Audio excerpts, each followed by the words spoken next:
Assalamualaikum warahmatullahi wabarakatuh. Selamat datang di channel saya. Bagi yang belum subscribe, silahkan subscribe dan kita bantu channel ini supaya bisa tetap menghadirkan cerita-cerita. Di sini saya akan bercerita tentang Ken Arok.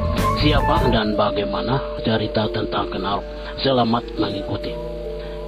Pada zaman dahulu, di sebelah timur Gunung Kawi dan di hulu Sungai Berantas, ada sepasang suami istri yang bernama Gajah Parah dan Ken Endok.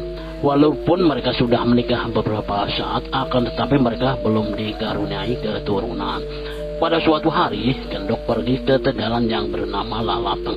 Di sana dia bertemu dengan Betara Brahma dan mereka pun memadu kasih. Sebelum berpisah, Betara Brahma mengatakan bahwa Ken Endok jangan lagi bercampur dengan suami, sebab Ken Endok telah membawa bibit dari Betara Brahma. Sesampainya di rumah, Ken Endok pun menceritakan kepada Gajah Parah apa yang dialami selama di tegalan Lalateng. Mereka akhirnya bercerai dan Gajah Parah kembali ke desanya di selatan sungai bernama Desa Campara. Sedangkan Ken Endok tetap berada di Desa Pangkur. Selang 5 hari setelah mereka bercerai, Gajah Parah pun meninggal dunia. Kemudian Ken Endok setelah tiba waktunya, dia pun melahirkan seorang anak laki-laki. Tapi karena dia malu, maka dia buang anak itu ke pekuburan. Si Lembong, seorang pencuri yang kebetulan pada saat itu melintas, kemudian melihat dia cahaya yang berpendaran. Setelah didekati, ternyata seorang bayi laki-laki. Si Lembong pun membawa pulang bayi itu dan membesarkan sebagai anak angkatnya. Anak itu kemudian diberi nama Ken Arok atau sering disebut Ken Arok. Setelah dewasa, Ken Arok sangat gemar sekali untuk berjudi. Barang-barang si Lembong pun habis dijual oleh Ken Arok untuk berjudi, sehingga Lembong pun marah dan mengusir Ken Arok dari rumahnya. Dalam perjalanan setelah diusir oleh Lembong, si Ken Arok bertemu dengan seorang penjudi yang bernama Bangau Samparan.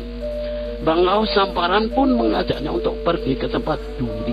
Dalam perjudian itu, ternyata Bangau Samparan menang, sehingga dianggap Ken Arok adalah pembawa keberuntungan. Kemudian Bangau Samparan mengajak Ken Arok pulang dan mengangkatnya sebagai anak. Karena kebetulan istri tuanya tidak memiliki anak. Karena Ken Arok tidak bisa bergaul dengan anak-anak Bangau Samparan dari istri muda, si Ken Arok berteman dengan Tita, anak pada desa si Ganggeng. Mereka kemudian menjadi sepasang penjahat yang sangat meresahkan warga Tumapel. Karena selain gemar berjudi, Ken Arok ini juga gemar merampok dan mencuri. Kemudian dia bersembunyi di suatu daerah yang bernama Turyantapada. Akan tetapi orang-orang dari Daha mengetahui tempat bersembunyian Ken Arok. Akhirnya setelah mereka mengejar dan mengepung Ken Arok, Ken Arok bisa lolos dari kepungan orang-orang Daha atas bantuan Betara Brahma. Kemudian Ken Arok melarikan diri ke daerah Tugaran, dilanjutkan ke Gunung Pustaka dan dilanjutkan ke Desa Limbahan, kemudian ke Desa Rabut dan terakhir ke Desa Panitikan. Atas saran seorang nenek, maka Ken Arok bersembunyi di Gunung Lejar. Setelah bersembunyi di Gunung Lejar, dia pun bertemu dengan seorang Brahmana yang berasal dari India, yaitu Brahmana Loh Gawe. Atas bantuan atas bantuan Brahmana Loh Gawe, Ken Arok kemudian diangkat atau diterima menjadi abdi di daerah di Pakuan Tumapel. Dia dijadikan sebagai pengawal pribadi oleh Tunggul Lamtung.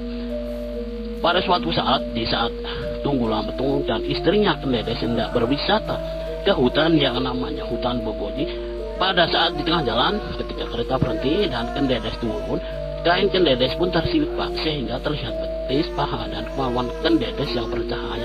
Sebenarnya pada saat itu Ken Arok tidak punya pikiran apapun, akan tetapi lama-lama pemandangan kejadian itu dilihat. Waktu itu terbayang terus dalam pikiran Ken Arok. Akhirnya Ken Arok bertanya pada gurunya Brahmana Loh Gawe tentang hal itu. Betara Brahmana menjelaskan bahwa seorang perempuan yang bercahaya dari betis dan mawar serta pahanya adalah perempuan Sri Nareswari, yang artinya barang siapa yang akan lahir dari rahimnya maka dia akan menjadi orang-orang besar.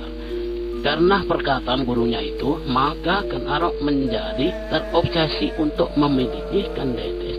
Tapi bagaimana Ken Dedes sudah memiliki suami? Jalan satu-satunya untuk memiliki Ken Dedes adalah membunuh Tunggul Ametung. Hal itu disampaikan kepada gurunya Brahmana Loh Gawi, tetapi Brahmana Loh Gawi menolak pemikiran itu, dan akhirnya Ken Arok pun menemui ayah angkatnya Bangau Samparan. Oleh Bangau Samparan kemudian Ken Arok diperkenalkan dengan Empu Gandring. Kepada Empu Gandring, Ken Arok memesan sebilah keris. Empu Gandring pun menyanggupi untuk membuatkan Ken Arok sebuah keris, dan akhirnya sesuai waktu yang disanggupi oleh Empu Gandring adalah 1 tahun. Dan pada saat sebelum 1 tahun Ken Arok sudah datang untuk menagih kerisnya, akan tetapi kerisnya belum jadi. Karena rasa amarahnya maka Ken Arok merebut keris itu dan menusukkan kepada Empu Gandring. Akhirnya Empu Gandring pun meninggal. Akan tetapi sebelum meninggal dia mengeluarkan sebuah kutukan, yaitu bahwa Ken Arok akan meninggal dengan keris itu dan 7 orang keturunannya kelak. Setelah membunuh Empu Gandring, Ken Arok kembali ke Tumapel. Kemudian Ken Arok memberikan keris itu kepada Kebu Ijo. Kebu Ijo yang merasa senang, dia memamerkan keris kepada seluruh teman-temannya dan orang-orang Tumapel. Dan pada suatu saat ketika Kebu Ijo sedang mabuk, maka Ken Arok mencuri keris itu dan kemudian menyelinap masuk ke dalam kamar Tunggul Ametung dan membunuh Tunggul Ametung. Setelah Tunggul Ametung mati, maka yang dituduh telah membunuh Tunggul Ametung adalah Kebu Ijo. Maka Kebu Ijo pun diberikan hukuman mati. Setelah Ken Arok membunuh Tunggul Ametung, dia pun kemudian menikahi Ken Dedes dan mengangkat diri sebagai Aku Tumapel.